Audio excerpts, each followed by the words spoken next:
ओम शांति। सूर्यवंशी संस्कार है ना। बार बार एक ही भूल करने से संस्कार पक्के हो जाते हैं। बार बार हम एक ही भूल कर रहे हैं तो संस्कार पक्का हो जाता है, फिर उससे छूटना मुश्किल है। तो सूर्यवंशी अर्थात सूर्य समान मास्टर सूर्य हो, अपनी शक्तियों की किरणों द्वारा किसी भी प्रकार का किचड़ा अर्थात कमी व कमजोरी है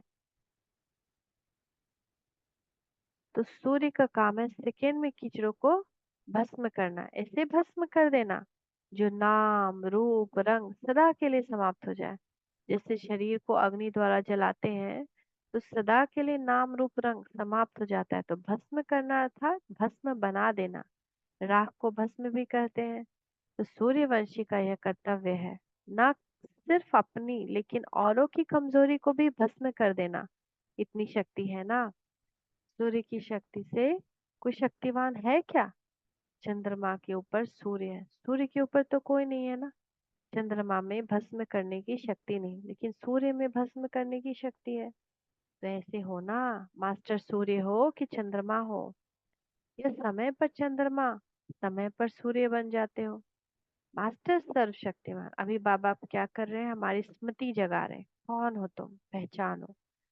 तो मास्टर सर्वशक्तिमान अर्थात मास्टर ज्ञान सूर्य की हर शक्ति बहुत कमाल कर सकती है, लेकिन समय पर यूज करना नहीं आता। तो समय है सहन शक्ति का, और यूज करो निर्णय करने में समय ही गवा दो तो रिजल्ट क्या होगी?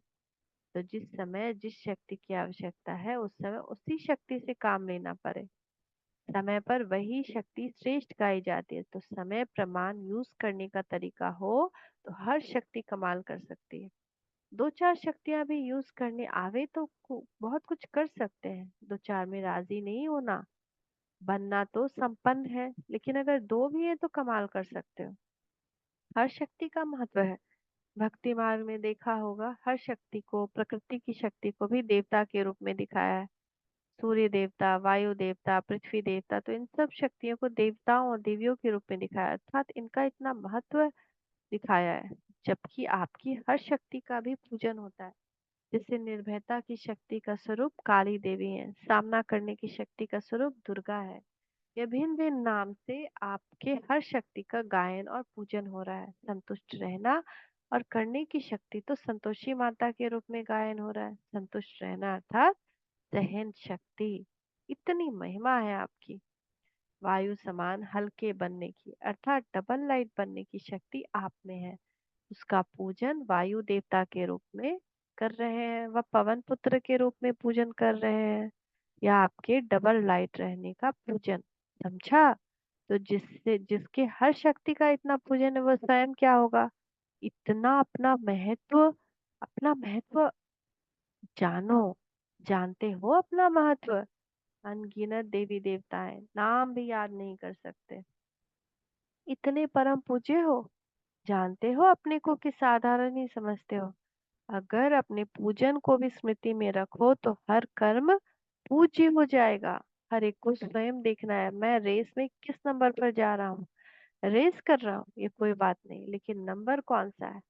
चल तो रहे हैं, लेकिन कहाँ चींटी की चाल चलना और कहाँ शेर की चाल चलना, फर्क कितना है? चल तो सभी रहे हैं, लेकिन चाल कौन सी है? शेर अर्थात राजा। तो राजा किसके अधीन नहीं होता? ऐसे हो कभी किसी भी प्रकृति या माया के अधीन तो नहीं होते। अधीन न होना अर्थात शेर व शेरनी की चाल चल। किसी की चाल से तो बकरी की चाल अच्छी। तो मधुबन निवासियों के साथ सबसे समीप कौन है? कहावत है सिंधी में, जो चूल्हे वो दिल पर। तो सबसे समीप रहने वाले मधुबन निवासी हैं। तो समीप रहने का रिटर्न क्या है? भक्ति में भी पुकारते तो यही कहते हैं ना, आप अपने सदा चरणों में बैठने दो, वो तो भक्त हुए, लेकिन ज्ञानी तो आत्मा तो सदा दिल पर रहते हैं।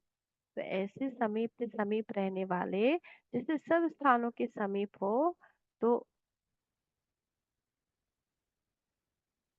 वैसे स्थिति में भी समीप हो। स्थिति में समीप रहने वालों का स्थान दिल तख्त है। स्थान में समीप रहने वाले स्थिति में भी समीप रहने वाले हैं। उनकी स्थिति कैसी होगी? श्रेष्ठ स्थिति, दैवी स्थिति। तो सभी ने सुना कि बहुत है, अब कर्तव्य क्या रहा है, सुना हुआ है जो है उसको रिटर्न देना। वह रिटर्न दे रहे हो, सुना है ना कि एक है हार्ड वर्कर, दूसरे चलते फिरते योगी हो। अगर सिर्फ हार्ड वर्कर हो तो हार्ड वर्क करने में टाइम स्थिति भी हार्ड रहती है, लाइट रहती है। जैसे हार्ड वर्क करने के समय शरीर हलचल में होता है, वैसे स्थिति भी हलचल में होती है या फरिश्ते रूप में होती है। काम बहुत अच्छा करते हो, कर्तव्य की महिमा सब करते हैं, लेकिन कर्तव्य के साथ साथ स्थिति की भी महिमा करें। जो कुछ करते हो तो किए हुए श्रेष्ठ कार्यों का फल यहाँ के साथ भविष्य के लिए भी जमा करते हो, और यहाँ ही किया यहाँ ही खाया। संगम युग पर कार्य का फल अतीन्द्रिय सुख है, इसके सिवाय अल्पकाल का नाम मान शान व प्रकृति दासी का फल स्वीकार किया तो भविष्य खत्म हो जाता है। तो जो जैसा है, जितना बाप ने कहा उसका प्रत्यक्ष फल यहाँ भी ले तो भविष्य खत्म हो जाता है। अगर नाम मान शान लिया तो भविष्य का फल खत्म हो जाएगा। तो चेक करो, यहाँ ही किया यहाँ ही खाया, जमा भी होता है। जो जैसा और जितना बाप ने कहा है उसका प्रत्यक्ष फल यहाँ भी ले लें और भविष्य जमा भी हो। जिस फल के लिए बाप ने कहा है वह स्वीकार करने के सिवाय और कोई फल स्वीकार कर लेते हो तो नुकसान हो जाता है। तो समीप रहने वाले अर्थात समान बनने वाले, समीपता का लाभ समान बन करके दिखाना है। लक्ष्य को लक्षण में लाओ। लक्ष्य है लक्ष्मी नारायण बनने का ना, तो हमारे लक्षण वैसे होने चाहिए। ऐसी शांति, ऐसी दिव्यता, ऐसा रॉयल चाल चलन, कहीं भी लगे नहीं पड़े हैं, कहीं भी समय टाइम वेस्ट नहीं कर रहे हैं या कुछ भी नहीं बोल रहे हैं, हर मामले में इंटरफेयर नहीं कर रहे हैं। रॉयल्टी कैसी होगी, राजा सब चीज में बोलता है क्या? तो हर लक्ष्य को स्पष्ट करें। लक्ष्य तो बहुत ऊंचा है ना, तो लक्षण भी इतने ऊंचे हो। ऐसे सैंपल बन दिखाओ जो बाप दादा चैलेंज कर सके कि जैसे ये चल रहे हैं ऐसे चलो। मधुबन के वायुमंडल का प्रभाव ऑटोमेटिकली चारों तरफ फैलता है।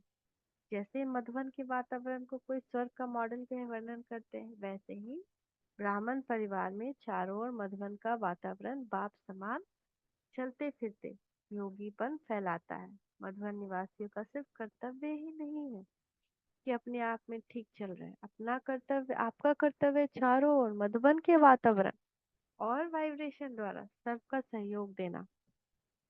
जैसे चांस डबल ट्रिपल है तो कर्तव्य भी डबल। मधुबन निवासियों का हर संकल्प कर्म वरदान योग्य होना चाहिए, क्योंकि मधुबन है वरदान भूमि। आखिर वह दिन भी आ गया जो सबके मुख से ये शब्द निकलेगा कि मधुबन निवासी हर संकल्प कर्म में वरदानी है, संगठित रूप में है। अभी बाप इस डेट को देख रहे हैं। अच्छा, तो हम लोग को फरिश्ता स्वरूप में रहना है, संगठन में काम करना है। Thank you Baba, thank you. शुक्रिया बाबा, शुक्रिया। ओम